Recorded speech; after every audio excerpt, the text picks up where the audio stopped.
Thank you. Point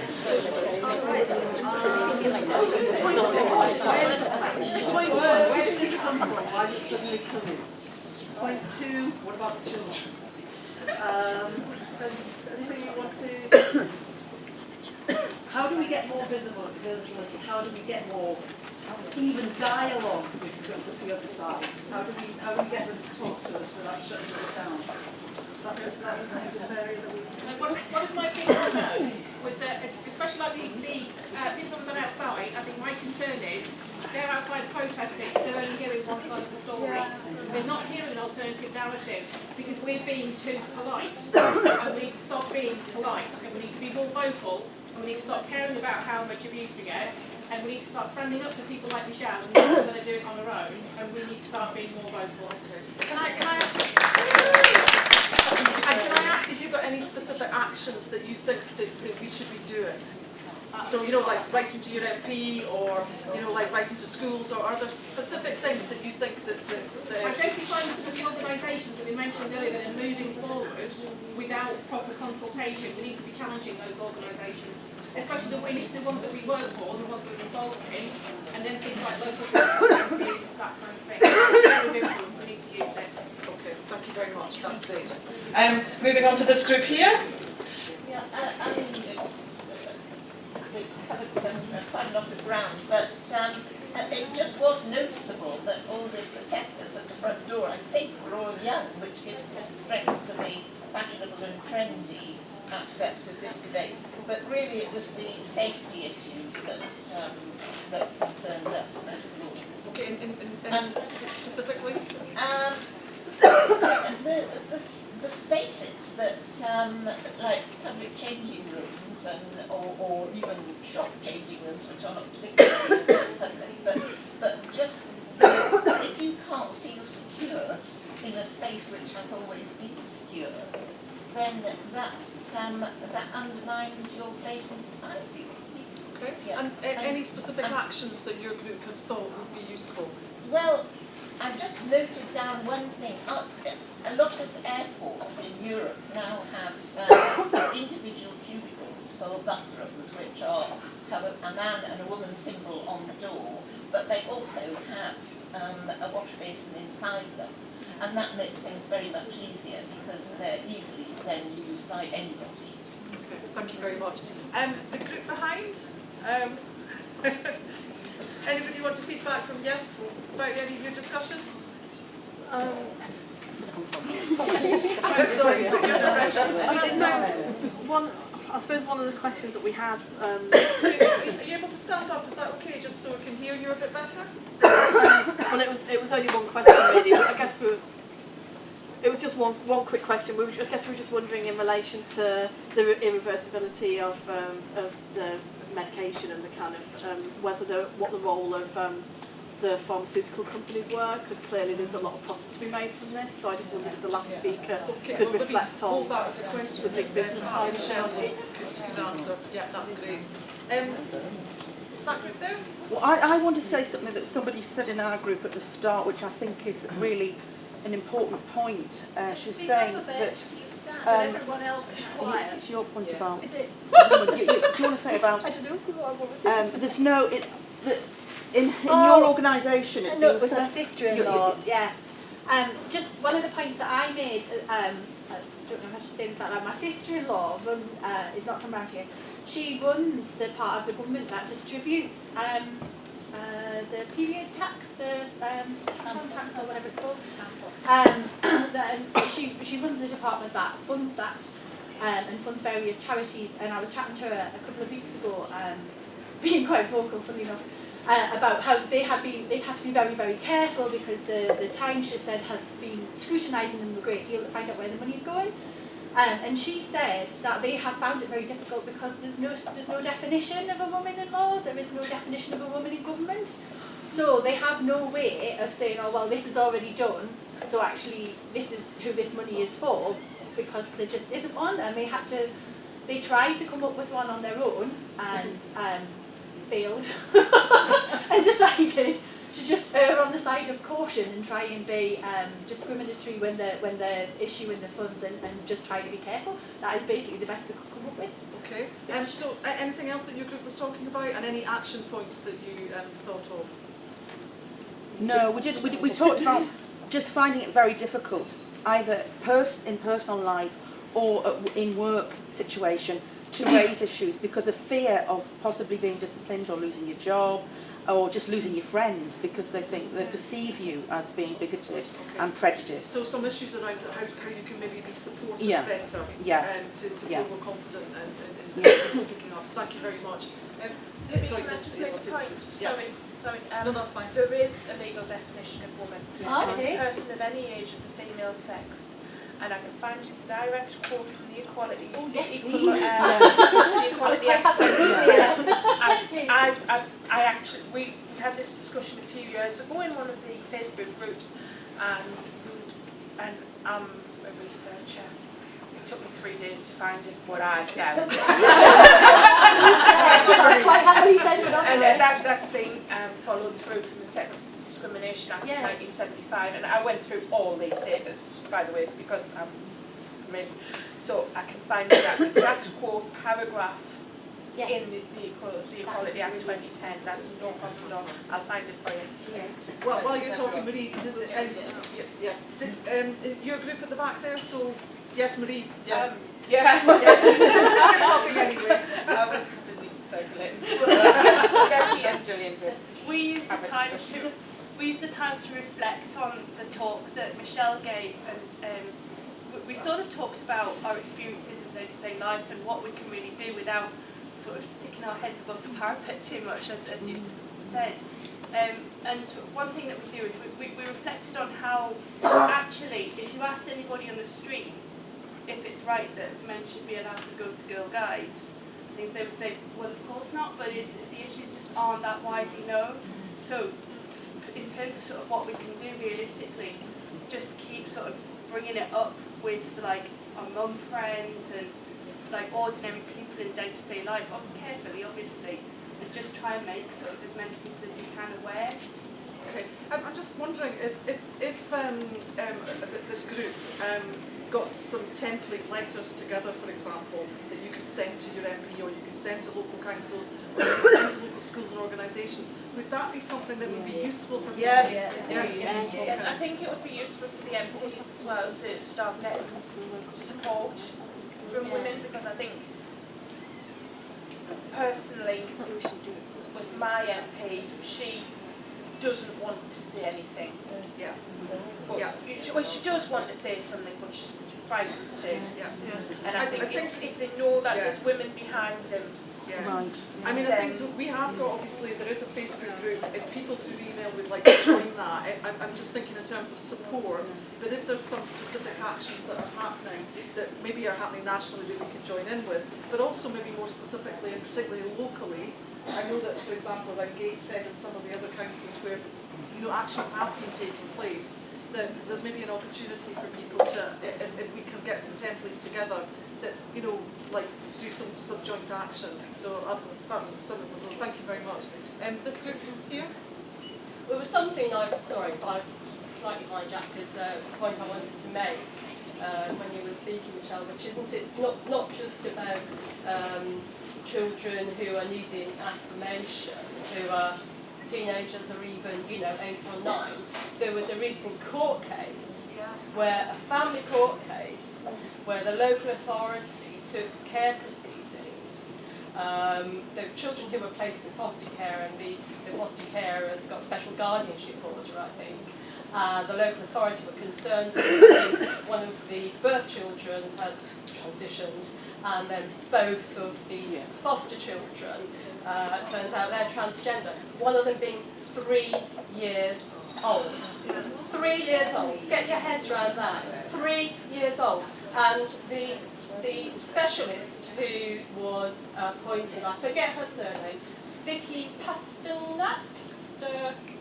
Vicky somebody who is a gender dysphoria expert who has a Harley Street clinic, obviously wrote a report saying this was fine and dandy and that this 3-year-old was clearly a boy born in a boy's body. And the judge went with it. So that's how terrifying this I'm sure you know about that. So sorry, I was just wanting to say that. This is really horrifying. I think the Guardian, because this is my background in family court proceedings, and I think the Guardian was horrified by this. But all we have is the judgment, which I read in full, and the judge makes some oblique reference to the Guardian kind of having concerns.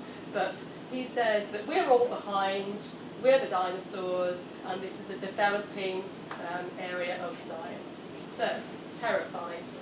The other thing that I just want to mention, I haven't mentioned, is the high preponderance, I think, of orthogyneophilia in, I know this is not quite what you were talking about, because this is older male to female transitioners, and that I think that accounts for an awful lot of the transgender or trans women we're talking about, is orthogyneophilia.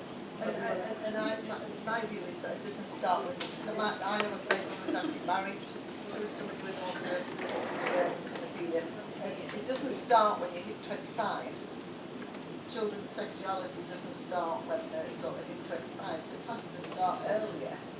And therefore, all these boys that we're encouraging to go into the girls' toilets and schools and everything, at the age of 12, your sexuality does not start at the age of 12.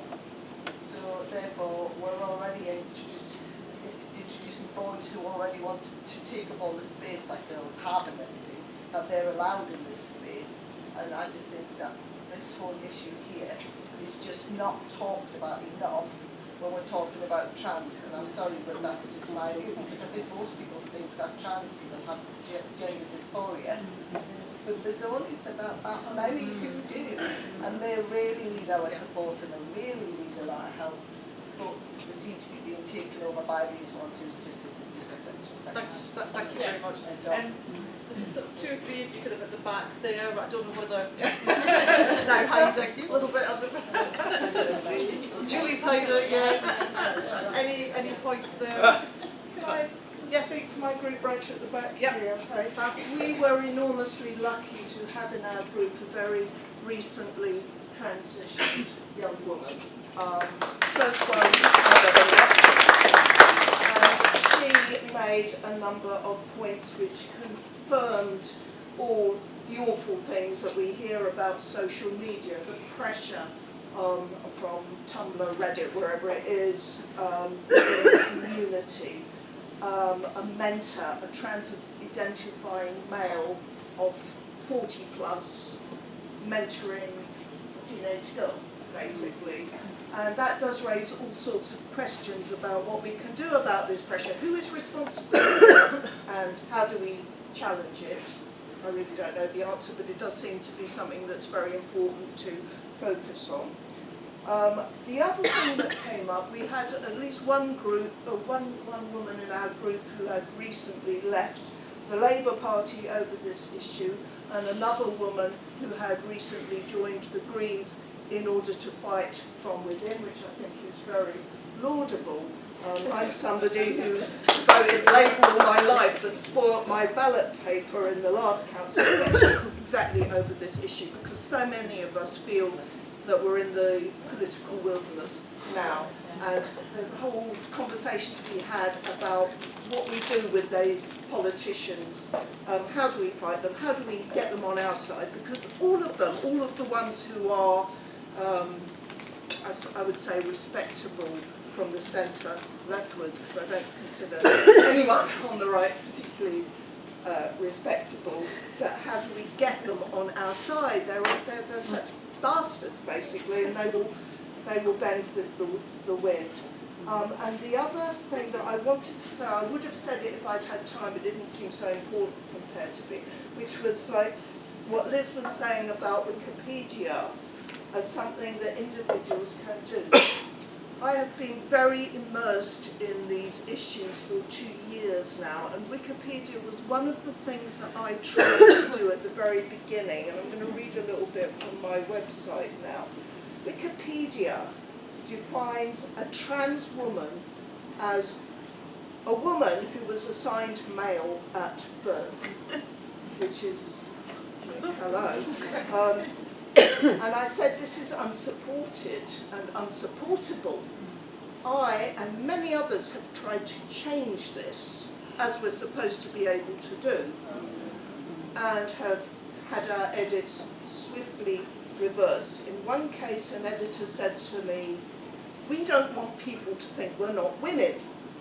And this, for me, was a peak trans confirming moment. And for those of you who don't know what peak trans means, it's that time where your sympathy, whatever sympathy you might have had for transgenderism, starts to evaporate, and that was certainly one for me.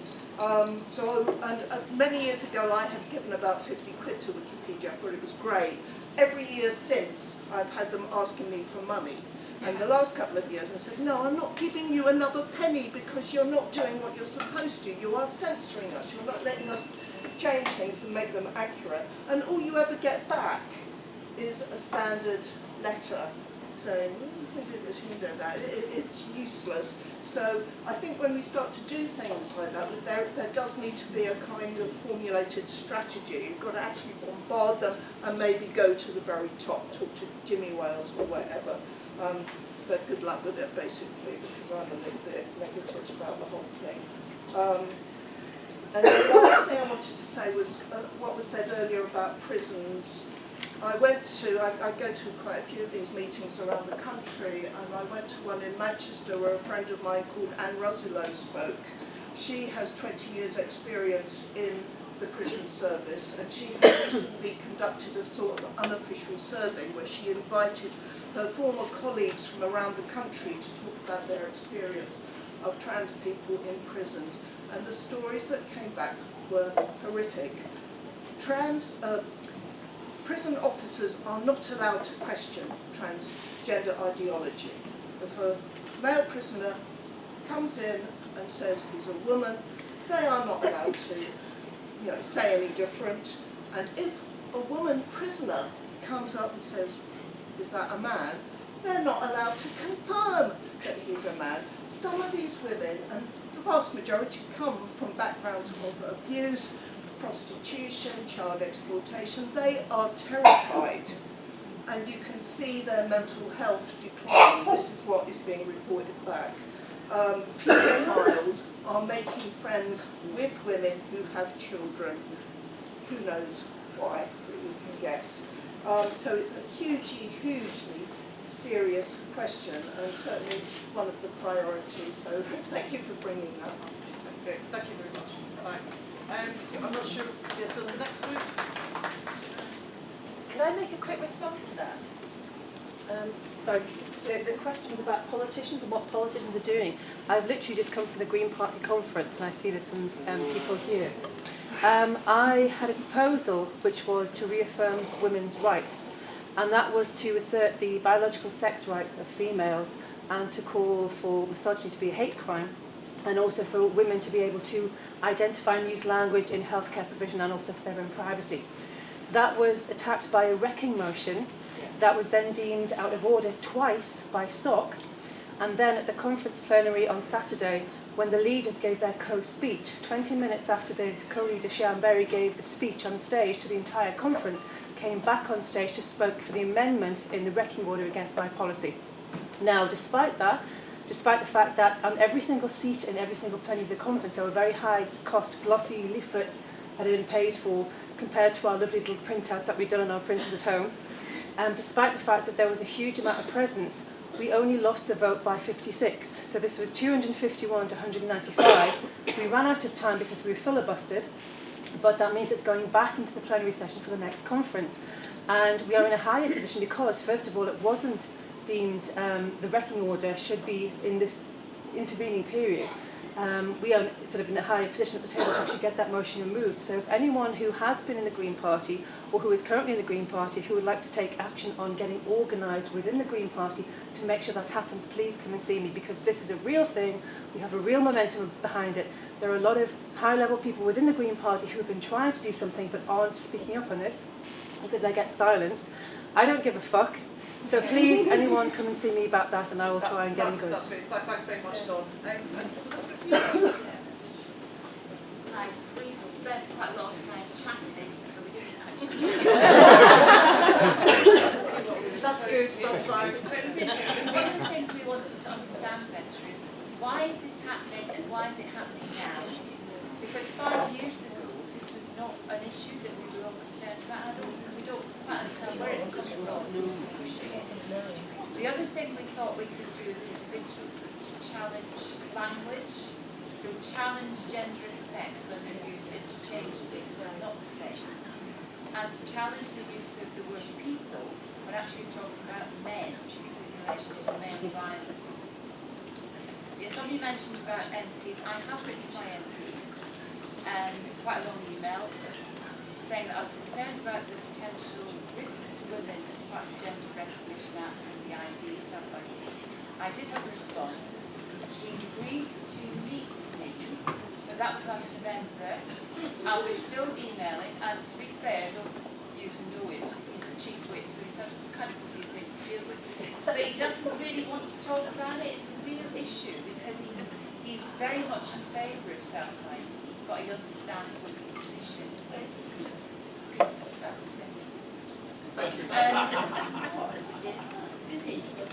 Yeah. Well, I mean, but there's pressure within the Labour Party for people to toe what is becoming the party statement.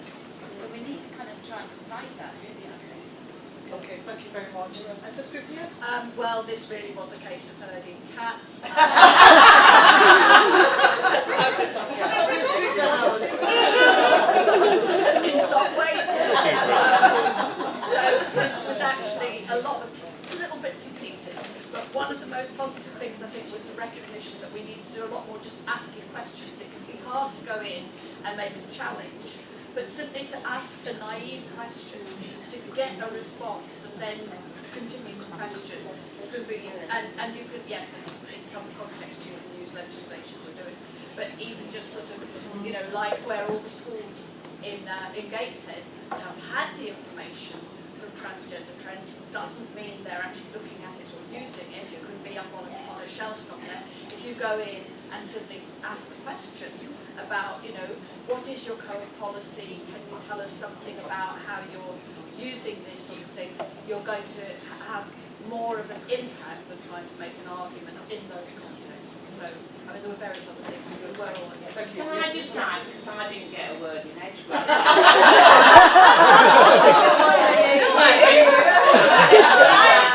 It's really important to talk to our women friends, however difficult that is, because I actually find that more difficult than talking to Nick Brown or whatever, is my friends who think it's not an issue. And that is really difficult. Persisting is really important. Okay, thank you very much. We're coming towards the end now. I just want to ask maybe the panel if they'd just like to have a couple of quick words just before we wrap it up. Michele.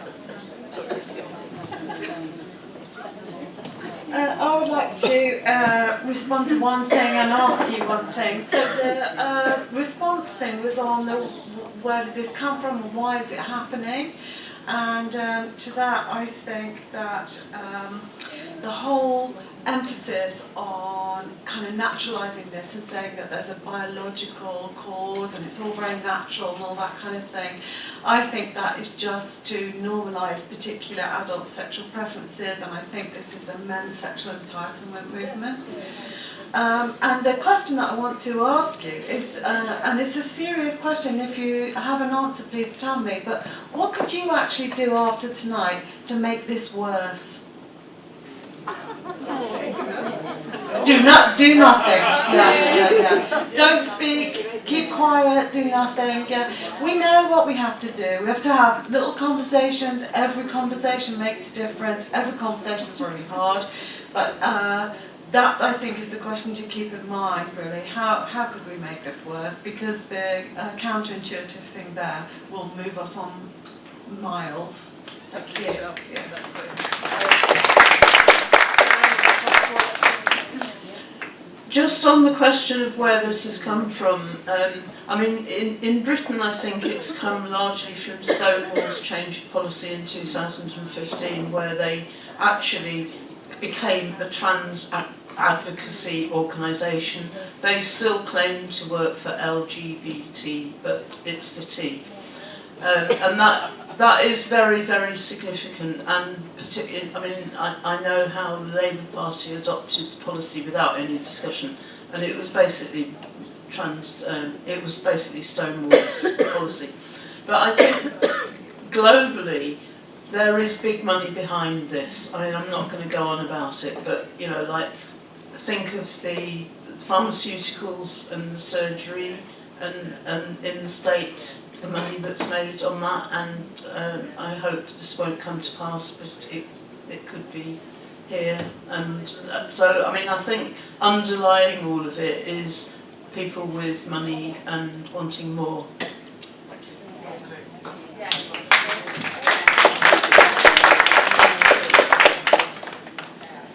I think what Michele said about starting conversations is the key, no matter how low key or how innocuous you think it might be. I was part of the No More Page 3 campaign, which campaigned to get the Sun to stop publishing a picture of a topless woman every day. And when that first started, it was everyone just, well, that's just how it is. It's always been that way, it's just a bit of fun, and no one for a minute thought that the Sun would ever stop.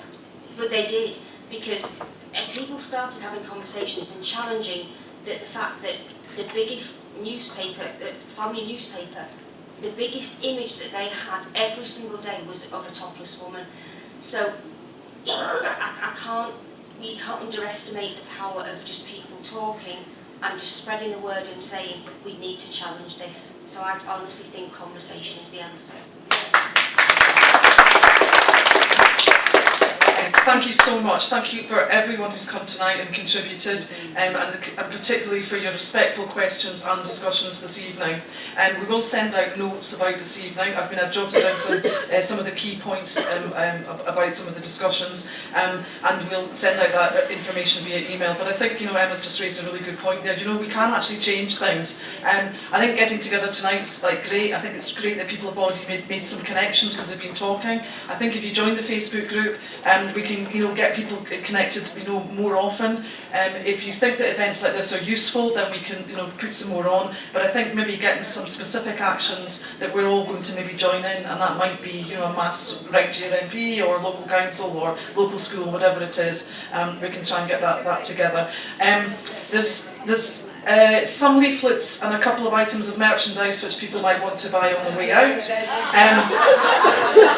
Apparently. Can I also say that there are apparently, I think, still 30 to 40 protesters outside. If, you know, obviously please go out together, don't get involved in any confrontations, and to make your way safely home. Can we also thank the Irish Centre tonight for hosting this venue. One of the reasons that we're able to put on this event is because they have said that no matter what protest, they will continue to allow us to meet here. And that is so important. It's really, really important. I also want to say a big thank you to the speakers here tonight, because again, actually putting your head above the parapet and, you know, expressing your views, as we've heard tonight, can actually, you know, be quite dangerous. I think it's really, it's great for all of us to hear women speaking up powerfully and strongly, and also to all the women that helped to put the event on tonight. It does take some effort, and you know, but it's I think it's been really worth it. So thank you again very much. Apparently the police are still out there, so please make your way safely home.